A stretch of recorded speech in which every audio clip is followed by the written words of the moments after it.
hari ini sudah ada calon yang berkeliling, yang semi kampanye. Dan nggak ada yang berani nyemprit gitu loh. Semi kampanye, semi konsolidasi. Bagaimana kalau terjadi sesuatu? Regulasi apa yang dipakai? Bagaimana kalau orang yang disebut capres ini? Sebab kalau resminya, begitu Anda dinyatakan sebagai capres, mendaftar, KPU dan institusi negara harus memobilisir sumber dayanya untuk memproteksi orang ini. Yang dilakukan Nasdem hanya mengeluarkan biaya-biaya safari politik yang menguntungkan elektabilitas partainya saja, tanpa pernah melibatkan Demokrat dan PKS. Tapi ternyata kawan, roadshow itu tidak menaikkan elektabilitas Anies Baswedan. Cadas, Fahri Hamzah tampol Anies soal safari politik gak ada manfaatnya buat rakyat. Nasdem salah langkah usung Anies, elektabilitasnya pun anjlok parah. Ditulis oleh tim redaksi jurnal, dikutip dari berbagai sumber. Halo, kembali lagi dengan saya Nana Janiago di channel Jurnal 45. Wakil Ketua Umum Partai Gelombang Rakyat Indonesia atau Gelora, Fahri Hamzah menyinggung mengenai deklarasi bakal calon presiden. Ia menyebutkan jika agenda tersebut penuh dengan drama. Disebutkan Fahri Hamzah, deklarasi bakal calon presiden telah dilakukan pada tahun lalu, namun pada saat ini masih belum pasti. Tapi saat ini sudah ada 3 orang yang dipastikan sebagai bakal calon presiden. Mereka adalah Ganjar Pranowo, Anies Baswedan, dan Prabowo Subianto. Dari ketiga capres itu, Fahri menyindir safari politik bakal calon presiden Anies Baswedan yang sejak pertama kali dideklarasikan pada 3 Oktober 2022 lalu. Ia menyindir Anies yang sudah lebih dari 8 bulan melakukan berbagai gerakan politik, tetapi tak ada manfaat yang diperoleh oleh masyarakat. Kegiatan itu, kata Fahri, seperti bertemu banyak pihak, mengumpulkan massa, sampai memunculkan drama politik namun hasilnya nihil. Ya, memang, safari politik Anies tidak memiliki efek apapun bagi masyarakat, karena Anies lebih mementingkan gagasan. Itu sebabnya, dia pernah bilang jangan pernah meremehkan kekuatan kata-kata dan gagasan. Setiap orang yang punya gagasan harus punya narasi yang kuat agar dapat diikuti oleh orang lain. Sedangkan aksi itu nomor sekian, yang penting gagasan dulu baru narasi. Itulah mengapa selama 5 tahun Anies tidak ngapa-ngapain. Kerjanya cuma bangun narasi seolah dia sudah kerja, padahal tidak kerja. Kerjanya hanya bikin gagasan, tapi tidak ada hasilnya.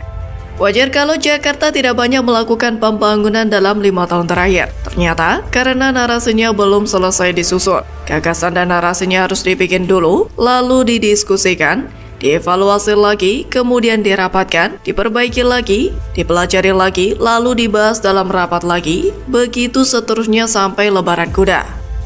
Lebih pantas kalau Anies ini jadi pembicara saja, cukup dengan teori, tak usah kerja. Modal mulut sudah cukup, jadi gubernur tapi modal cuap-cuap hasilnya pasti acak-acakan. Itulah mengapa saat kampanye ia tak memberikan efek apapun bagi masyarakat. Selain itu, elektabilitas Anies juga kian merosot di bawah Ganjar Pranowo dan Prabowo Subianto. Hal ini tentu menjadikan nasib Partai Nasdem apes seusai mendeklarasikan Anies sebagai capres. Bahkan sejumlah kasus telah menimpa Partai Nasdem, seperti kader Nasdem yang mundur, Sekretaris Jenderal Nasdem Johnny G. Plate menjadi tersangka dugaan kasus korupsi, hingga elektabilitas Anies yang makin merosot di sejumlah lembaga survei. Ya, memang benar apa yang dikatakan oleh Fahri Hamzah. Anies tak memberikan efek apapun bagi masyarakat. Yang ada malah politik identitas yang selalu ditebarkan oleh Anies Baswedan dan kelompoknya. Kalaupun ditanya soal prestasi, Anies pasti akan bilang tidak punya cukup waktu untuk menceritakan semua prestasinya.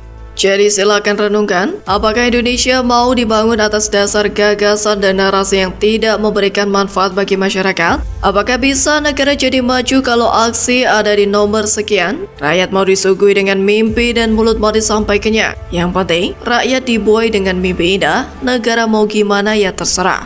Jangan remehkan kekuatan kata-kata, karena bisa menghibur banyak orang. Jangan remehkan narasi, karena sudah terbukti banyak orang yang tertipu oleh gambaran masa depan muluk yang tak masuk akal.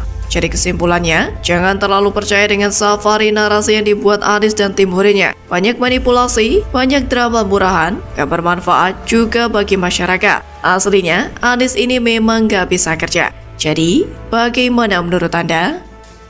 Anies jelas panik ketika melihat bahwa ikatan yang merajut Nasdem, Demokrat, dan PKS ini pelan-pelan lepas. Dia nggak punya perahu lagi, dan ambisinya untuk jadi calon presiden di tahun 2024 itu bisa terkubur dalam-dalam. Jadi bagaimana nasib Anies Baswedan ke depan? Saya prediksi sih, Anies akan out dalam Pilpres kali ini. Tapi untuk Anies nggak perlu kecil hati ya, karena ada pepatah yang mengatakan kegagalan itu adalah sukses yang tidak pernah datang. Padahal ya, kurang otot apa Nasdem itu dukung Anies loh. Bahkan Nasdem ini rela dimusuhin banyak kaum nasionalis. Tapi ternyata hasilnya malah memalukan partai. Ya, kan memang. Cadas, Denny Siregar, Anies lagi panik. Kerja keras Anies untuk Nasdem, Demokrat, PKS gagal total. Sia-sia lakukan safari politik Anies, OTW gagalnya Pres dan Koalisi Perubahan bubar. Ditulis oleh tim redaksi jurnal, dikutip dari berbagai sumber. Halo, kembali lagi dengan saya Nana Janiago di channel Jurnal 45. Pegiat media sosial Denny Siregar membicarakan kerja keras bakal capres Koalisi Perubahan Anies Baswedan untuk partai pengusungnya yakni Demokrat, Nasdem, dan PKS yang gagal. Mulanya Denny Siregar mengatakan kendaraan Anies Baswedan untuk menjadi capres hanya Koalisi Perubahan, sedangkan Gerindra dan PDIP sudah mempunyai jagoannya masing-masing. Bahkan Presiden Jokowi pernah mengatakan dengan keras untuk menjauhi politik identitas yang pernah digunakan dalam Pilkada DKI Jakarta 2017 saat Anies mencalonkan diri sebagai gubernur. Lebih lanjut menurut Denny, Anies sekarang sedang merasa panik melihat ikatan koalisi pengusungnya yaitu Nasdem, Demokrat, dan PKS yang pelan-pelan lepas. Jika hal tersebut terjadi, maka mantan Gubernur DKI Jakarta itu tidak akan bisa menjadi capres, padahal ia sangat bekerja keras dalam menjaga kesatuan partai-partai pengusungnya. Tapi mau bagaimana lagi? Ini sudah terjadi. Koalisi Perubahan sudah mulai goyah. Ini disebabkan perilaku politik ketua partai semua berubah dengan cepat dan menggila. Bukannya sebuah kata sepaham atau penguatan ideologi untuk semakin memantapkan target dan tujuan bersama, tapi malah perang satu sama lain. Konfigurasi paten koalisi partai menjelang Pilpres tersisa 8 bulan lagi, pada akhirnya belum menentukan titik temu. Sudah menjadi alibi besar jika partai atau koalisi partai lebih suka berdansa politik dan melakukan proses pelacuran politik secara tidak beraturan. Parahnya, saat ini banyak di antara mereka melakukan switcher atau ganti pasangan dalam koalisi politik berbeda. Setidaknya akan terjadi penyakit kelamin politik yang dihasilkan dari penukaran pasangan parpol secara acak. Ini menjadi patologi politik yang mengerikan dalam tataran perwujudan tanggung jawab moral serta integritas masing-masing ketua parpol. Saat ini harusnya parpol sudah menekan dan melakukan kontak politik yang lugas dan tegas. Dua agenda politik besar saat ini adalah proses pemilihan presiden dan pemilihan legislatif. Keduanya akan hadir dan dirayakan bersamaan baik oleh masyarakat sebagai pemilih dan juga para kontestan yakni parpol dengan mengusung para calon legislatif dan juga capres beserta cawapresnya. Oleh karenanya, harusnya ketua partai beserta jajarannya malu dan tersayat pisau ketika masyarakat menanyakan kepada mereka bagaimana mereka bekerja secara lembaga formal untuk bisa mewadahi dan bekerja untuk artikulasi politik masyarakat. Ketua umum partai harusnya lebih banyak bertanya ke masyarakat bagaimana mengambil posisi ideal untuk menentukan dengan siapa berkoalisi dan juga memilih siapa yang akan menjadi pilihan calon presidennya. Ya, pada akhirnya bisa disimpulkan jika keterlambatan partai dan juga koalisi partai menentukan pilihan politiknya untuk bekerja dan melanjutkan proses politik berkelanjutan adalah kegagalan sebuah keputusan dan juga sedang terjadi distorsi akut dalam menjalankan mekanisme dan sistem politik yang ideal. Rusaknya lingkungan politik nasional dengan melambatnya proses komunikasi dan dialog politik antara ketua partai sebagai simbol keterbelakangan mental dengan pertahankan budaya politik kolonial dan juga bukti nyata politik dijalankan secara praktis dan pragmatis.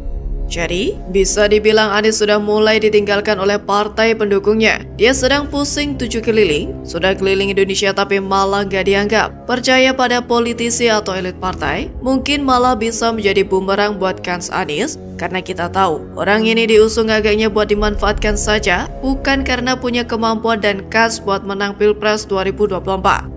Jadi kita tunggu saja kapan bubarnya koalisi ini, atau kalau mau nekat jalan terus, ya kita lihat saja bagaimana nasib koalisi yang dimulai oleh Nasdem ini akan seperti apa kelak. Lantas, bagaimana menurut Anda?